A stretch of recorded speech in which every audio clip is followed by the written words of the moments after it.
Mais voilà que où est nos confrères du Figaro, se sont posé une question cruciale, le nouveau pape va-t-il devoir payer des impôts? Jusqu'à aujourd'hui, aucun souverain pontife n'a été sujet à une quelconque taxation. Premièrement parce qu'un pape ne touche pas de salaire, contrairement aux cardinaux.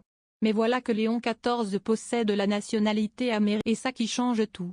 En effet, le pays taxe tous ses citoyens, y compris lorsqu'ils vivent à l'étranger, rappellent nos confrères. Pour peu que l'on soit citoyen américain, même par simple droit du sol alors qu'on n'y a jamais vécu, il est impossible d'échapper au redoutable Internal Revenue Service, IR, qui traque les revenus et comptes bancaires des expatriés jusqu'au. Mais alors, Léon XIV va-t-il être taxé? Des experts ont alors été interrogés par le Washington Post. Selon eux, le nouveau pape ne devrait pas forcément payer des impôts. Mais attention, il devra tout de même remplir une déclaration. Et là, les choses se compliquent.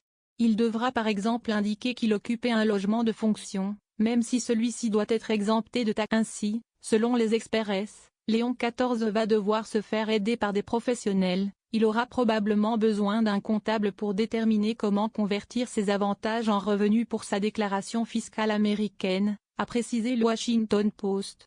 Mais selon le vice-président de la Tax Foundation, le pape va potentiellement devoir, in fine, payer des impôts aux. Il précise ainsi que le souverain va recevoir probablement un courrier de l'IR pour faire un point sur sa situation particulière. Selon certains spécialistes, le Congrès pouvait mettre en place une clause spécialement pour le pape Léon XIV. À 69 ans, le nouveau souverain pontife doit donc attendre des nouvelles de l'administration américaine. Celui qui se prénommait Monseigneur Prévost a passé 2 décennies au Pérou, là où il a mené une œuvre missionnaire importante. Il est aussi devenu archevêque-évêque émérite de Chiclayo, dans le nord du pays. Celui qui est décrit comme un modéré, se doit de réunir l'Église.